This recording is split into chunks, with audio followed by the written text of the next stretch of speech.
Hi, this is Jennah. I'm a sustainability strategist, and this is Lepas Sekolah. Jennah, which secondary school did you attend?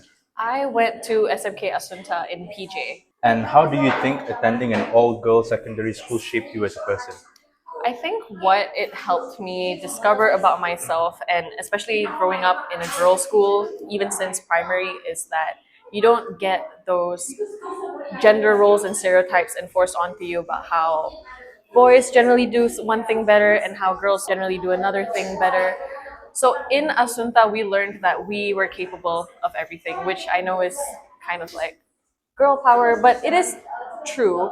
And I learned to be quite independent and self sufficient. And I was in an environment where our voices were appreciated and acknowledged and even valued. And I feel like because of that environment, I've grown up to kind of be a outspoken, opinionated person who doesn't really stray away from speaking my mind just because it doesn't seem right in the moment. Growing up, who or what inspired you? I think the main thing or the main person that inspired me, I know it's a super cliche answer, but it was definitely my mom. So she had a bit of I wouldn't say rough upbringing, but it wasn't as seamless or as easy as most people would think. And so she had to grow up and be self sufficient and independent really quickly. She also moved to Malaysia from Singapore by herself when she was really young. And I've always admired that quality in her. I still admire that quality in her. She's one of the most resilient, strongest people I know. And I aspire to be half the woman she is when I'm older. Jennah, do you think you missed out on anything by not attending a co-ed school? Not at all. I think generally in a girls' school, you are surrounded by so many different girls from different backgrounds, different perspectives, different thoughts. I know the reason that my parents sent me to a girls' school personally was because they wanted me to not associate with boys. And I think that maybe was helpful to develop a male decentered personality, because in a high school environment it's normal, your hormones are raging and everything is so novel and so new that when you're in a girls school you actually focus on, I feel like, the things that matter. So your academics, your interests, your personality outside of the opposite sex. So frankly, I don't think I missed out on anything at all. I feel like I actually thrived academically and also in my co-curriculars because there was no boys involved. And so I was just able to focus on myself and focus on my growth as a person. Would you recommend young girls to attend an all-girls school? Yes, not necessarily for the reasons that I put forward, but I think it's just good to surround yourself with, girls that are your peers and just really absorb from the women and the girls around you. I feel like there's a lot of power and strength in female friendship, and it's something that you take with you for the rest of your life, even in a small foundation like like a girls' primary school, for example. And some of the most successful women in Malaysia, Dr. Wan Azizah, Rafida Aziz, Zeti Aziz, all attended all-girls school. Why do you think this is? I don't know the answer, obviously. I would like to think that, at least in the beginning, it was mostly cultural and historical. Most girls' schools, at least the ones that I know of in Malaysia, were formerly missionary schools, and they were based on an English education system. So, compared to, let's say, Chinese or Tamil vernacular schools, you would have a more expanded perspective on education, at least from the time being. And I feel like that definitely contributed to the strength that these women have today. Did you do science or art stream for SPM and why? I did art stream for SPM, and the main reason why was because I learned very quickly in my primary education that I was not mathematically or scientifically inclined in any way, shape, or form. I struggled with everything STEM related. It wasn't my worst subject, but my brain was the type that just couldn't really wrap the concepts around math and science. So I decided to take art stream, to be specific, the literature stream. And I would like to think I have a good command of language. I really enjoy the poetry and art that comes with words and how people present words and how words can convey different meanings, even if it's just one word. And I feel that was the right path for me to take in terms of setting up my education abroad and also what I ended up doing now. What do you think was the most challenging aspect of your secondary school life? I think it was definitely how rigid and scheduled everything was. I think growing up, I was a quote unquote bad student just because I wasn't used to an authority or I wasn't really used to being told what to do by a certain time, by a certain day, in a certain way. And it felt like I was very constricted. So I really did struggle with that. And my dad, God bless his heart, love him. He really enabled that. And whenever I told him, I don't really want to go to school today, he was like, okay. So that obviously didn't help. And it kind of resulted in me struggling a little bit academically in school. So that was also one of the big struggles that I had facing my secondary education. And finally, how do you do for SPM?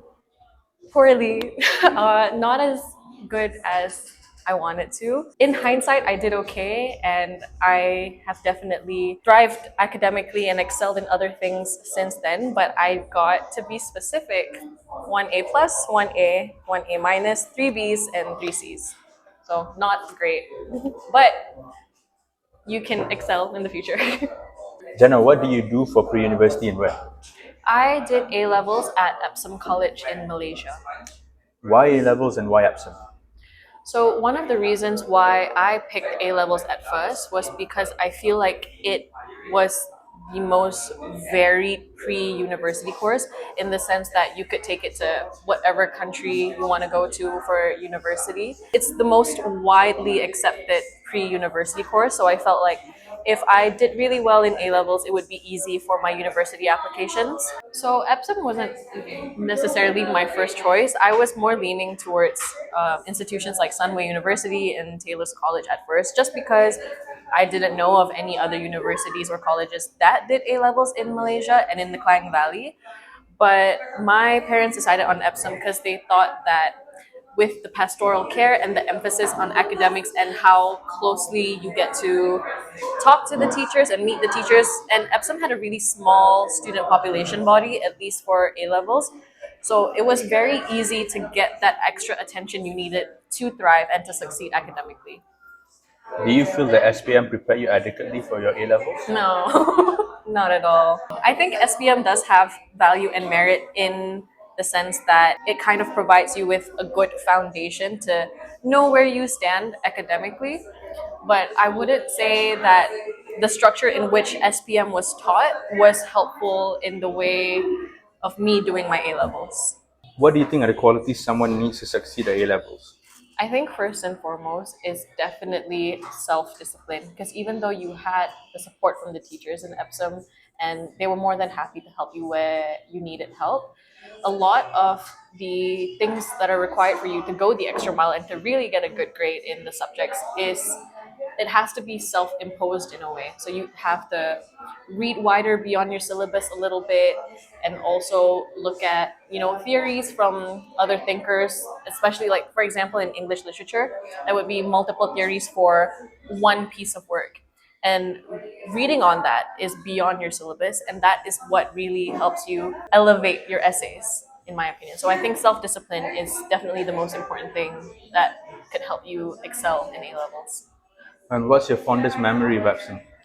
I have many fond memories in Epsom. I will give two. So one of it was a Halloween party for sixth form, and my really good friend and I won best costume because we were dressed as Mermaid Man and Barnacle Boy. I was Barnacle Boy. And the second fondest memory were all of the drama productions that I had to do. So one of my interests beyond my academics and my career is performing arts. And I really got to cultivate that interest and that passion in Epsom. It gave me a platform to really feel comfortable on stage and feel comfortable performing in front of everyone. Jennah, after your A levels, where did you do your degree and in what course? I did LLB Law at UCL. Why the UK and why UCL? So, two reasons. Let me start with why the UK first. I felt because of the foundation that I had doing A levels at Epsom, it seemed like the correct approach right after. It made the most sense. I didn't really have any interest of studying in the States or anywhere else in Europe because I feel in Europe I would be at a disadvantage because I wouldn't have good command of any particular European language. And the States, I feel it was a little bit more complicated in the application process, so that was already an out for me.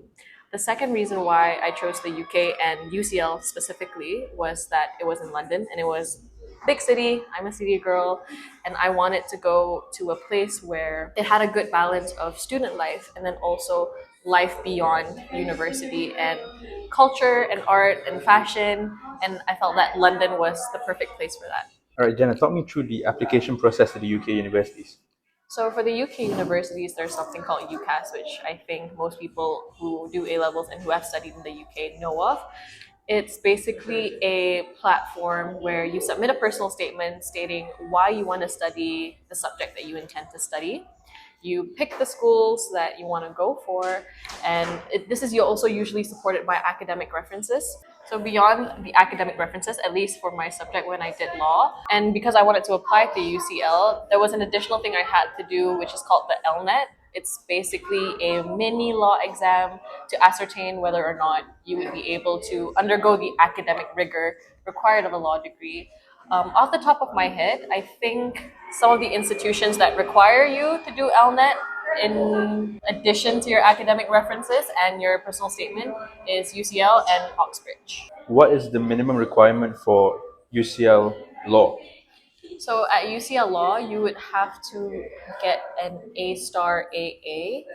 But if I'm not mistaken, once you firm the uni, the requirement goes down to AAA. What is the structure of UCL law? It's a 3-year program, and it's just an undergrad unless you do law with a foreign language, which is a 4-year program. I did the generic 3-year program. The first 2 years, you're not allowed to pick any of your modules. It's fully compulsory modules. But in your final year is where it gets a little bit more exciting and interesting, and that's when you can tailor your course based on the modules that you want to do and also I guess what you want to specialize in moving forward if you decide to pursue a legal career. Jennah, what was your favorite module at UCL law? I'm gonna have to pick two. So these were both modules that I took on my final year at UCL.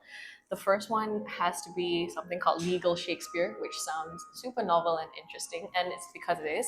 So Legal Shakespeare involved us studying Shakespeare's literary texts to a legal perspective. So one of the texts that we studied was Antony and Cleopatra. And we talked about the political dynamics, the racial dynamics, and also the legal implications and how law is interpreted within Antony and Cleopatra's universe. And I found that such an interesting and stimulating module just because I think it balanced my interest in law and also my interest in literature at the same time.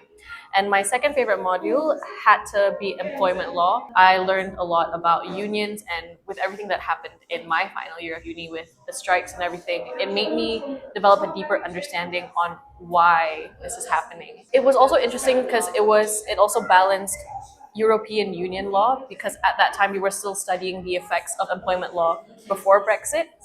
And it gave me a deeper understanding moving forward in my professional career when I'm reading contracts and when I'm looking at letters of offers to see that I'm basically not being exploited and I'm doing the best thing for me and also to protect myself as an employee. Jennah, how do you prepare for your classes in UCL? So for most, if not all of the courses that I did, the professors and the lecturers, they would give you a reading list, and then they would also give you kind of like a lesson plan for the lectures that they were going to do that week. And I would usually prepare by just skim reading the compulsory textbook pages just to get a baseline understanding of what it is that's going to be taught in the lecture. And then during the lecture itself, I'll take notes that support whatever the lecturer is talking about.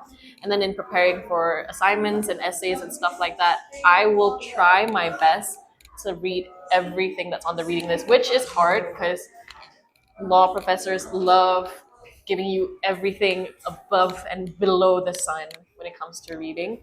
But for good reason, is because if you do find a paper that you don't really agree with or doesn't really align with what you want to say in your assignment, for example, there's a myriad of other resources that you can see, that you can look after and take from that and extract from it. So I think that structure helped me personally because Law was also a very independent self-study subject, but that provided me with a foundation to kind of expand on it if I did want to. Jennah, apart from your studies, did you do anything else while you were in university? I really tried to hone in on my interest of performing arts that I developed when I was in secondary education. So I did participate in UCL Drama Society pretty often. We would do the big main stage shows in the UCL Bloomsbury Theatre, and I'm really glad that I got to be involved in that because I think it provided me with a good outlet beyond just studying.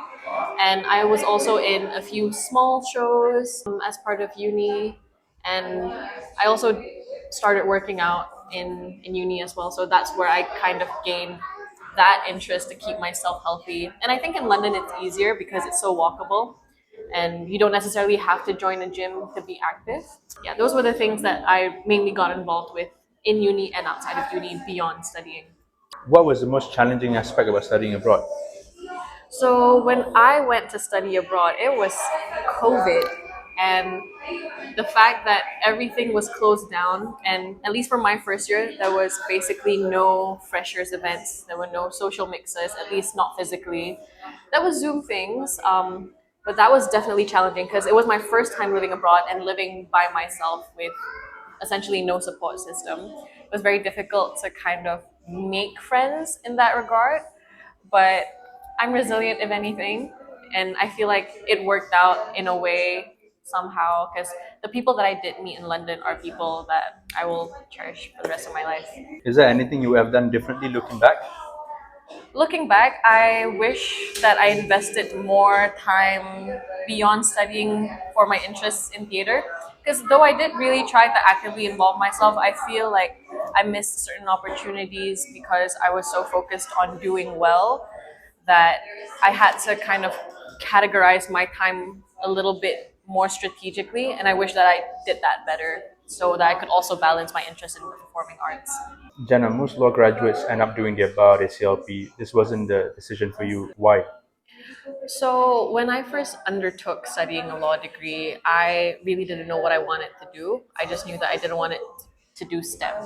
So, when I was considering the courses and the degrees that would provide me with a good foundation and a flexible foundation in the sense that I'm able to change industries in my professional career, I thought that law made the most sense and it would be the most widely applicable. And during my degree in London, I did go and do a few legal internships, both locally and in the UK. And I felt that in that environment, it wasn't an environment that I could thrive and excel in professionally. And back to my initial point of too rigid and too structured, it felt like I was kind of under a lot of expectations, which is normal in a career, but it just didn't feel right for me. So even though I really did enjoy studying my degree in law, it didn't feel like the right career path, hence why I decided against doing the bar in CLP, because that would require an additional 1 to 2 years of academia. And it felt like if this is the direction that I'm not going to go into, it probably is not very wise for me to do at the bar or CLP. Jennah, was there ever any point that you wanted to be a practicing lawyer? Genuinely, yes. So in the first year, I think when you're very bright and doe-eyed and optimistic, that was the direction that I wanted to go into. But as I said before, things changed in my life and I had a shift in perspective that it didn't seem like the right path for me. And following that, it hasn't been that long since I started working, but I feel like I did end up choosing the right path of not becoming a practicing lawyer. Jennah, you're currently a sustainability strategist. What does your job entail? I do sustainability for a bank. And what sustainability strategy entails is that we carve out the sustainability commitments for the bank, basically redirecting from harmful activities and inculcating a sustainability DNA and culture within the operation, within the organization. And beyond that, when our chief sustainability officer goes to engagements, I carve out narratives and strategies for him to communicate what it is that we do. And then I also do sustainability reporting. So every year, most companies, they have a sustainability report. I'm also part of that core team in consolidating that. So anything to do with sustainability strategy for the bank is what I do. Jennah, when you first started looking for jobs, what was your biggest consideration? My biggest consideration was that let me get a job. But jokes aside, I think as much as people try to deny it, salary is a really important thing. So salary was, I would say, the biggest factor. But in tandem with that, it was also realistically, could this entry level job provide me with a good foundation to grow and develop in my career? Would it open doors for me beyond that industry that I'm joining? And also, am I able to learn from this? Because it's one thing to be good at a job, but I think it's another thing to continuously learn from the environments that you're in when you do a job. Jennah, were there any skills that you honed while you were in law school that apply to your current job? Yes, so in law school, I had to learn how to read and process information very, very quickly, and to also be very concise, succinct, and straightforward in my writing. And I feel like those skills really help with strategy, because the thing about sustainability strategy and also how you communicate your the bank's commitments to the public is important, because it's like, oh, why are we doing this and why is it important? And I feel like that, and also the research skills that I've developed from law school, really, really helped me in my career. And it really helped me to see things not just from how it looks on paper, but beyond that. So it gave me a bird's eye perspective on how I view things. And that's really helpful in doing strategy work. Jennah, what was the process like to join Maybank and what are the requirements? So I joined Maybank as a global Maybank apprentice, which is their management trainee program. And how it was the process, because I was studying abroad in the UK, it was slightly different from how they approach the recruitment process here in Malaysia. So it started with those online aptitude tests that you'd have to take for now, I think, any job you apply to. So it started with that, and then we had an assessment center where they give you not necessarily a case, but they give you a situation that you have to work with other people. And I think they assess how you work independently, but also how you work with people in a team. Like, do you help them up? Do you ignore them? Because I think that's inevitably important in a corporate dynamic, in a corporate environment. And lastly, it was a career conversation, which is basically a mini interview to assess if you would be a good culture fit for Maybank. The requirements for the program when I joined is they had no course restrictions, so you could study anything. But if I'm not mistaken, you did have to graduate or be on track to a 2-1. Jennah, at the beginning of your career, what were your expectations and what are the realities? To be so frank, I really didn't know what to expect, because I've done internships before, but obviously your first corporate job is going to be different from an internship. And an internship, they expect you to make mistakes and learn, because you are there to learn. But at a corporate job, I think my expectations were that, oh, this is going to be so serious all the time and I can't afford to mess up at all. But genuinely, I think the reality of it was quite different, in the sense that, at least from where I started as a Maybank apprentice, they saw it as an opportunity for you to learn and develop, because it is a management trainee program. They want to expose you to as many functions of the business as possible. So each rotation was about 3-ish months, and you could extend if it's a department that you really enjoyed, or if it's something that you are really interested in. And I think the reality of it was that, yes, there are certain expectations of you to do well and to do things by a certain standard, but it's also, if you do mess up, it really, really isn't the end of the world. And I think that's kind of what throws people off a little bit when they are starting their first job, that I'm not allowed to mess up. I'm not allowed to voice out any grievances. But you are. And in fact, I think, at least in Maybank, you are encouraged to, because not only does it help you learn and grow, it helps the team or the business learn and grow from that. And they still, and I think another thing that I learned that was a bit of a surprising reality for me in a good way, was that they value and appreciate what you have to say. And you would think that, oh, because I'm at a junior level, what I say doesn't matter, but it does. And I was really surprised when I would raise ideas in meetings and stuff that my ideas were taken into consideration and they were actually thought of instead of entirely dismissed. Jennah, what is corporate culture like? Corporate culture, it's all right. I think it's what most people would expect in the sense like, oh, you have to be in the office a certain time, you kind of mix around with your colleagues, you do what's expected of you, and you leave. I think at least at a junior level, that's what it is. I think in Maybank, the culture differs based on the department and the teams that you work with. So at least in my rotations and in all the departments that I've worked in, it wasn't a super rigid, boxy, stifling corporate culture where you would expect people to wear suits every day and people wouldn't talk unless it's work related. It was actually quite warm and inviting, and it's more collaborative than autonomous than I expected. Obviously, you still have to do work on your own, but I think in Maybank they really value a collaborative culture. Jennah, what is the average pay for a fresh graduate in the banking sector in Malaysia?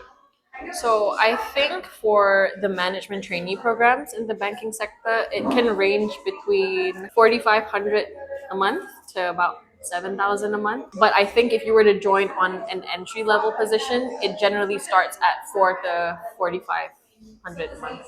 Jennah, what are your future career plans? Any plans of going back into law?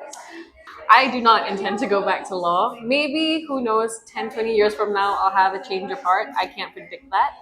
But at the moment, no, I do not intend to go back to law.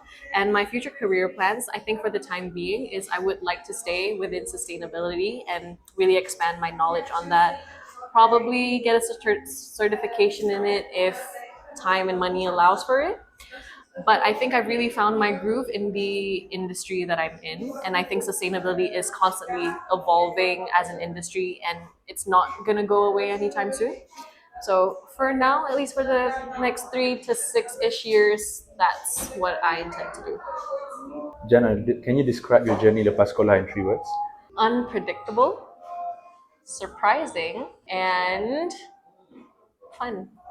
My name is Jennah, and this is my journey, Lepas Sekolah.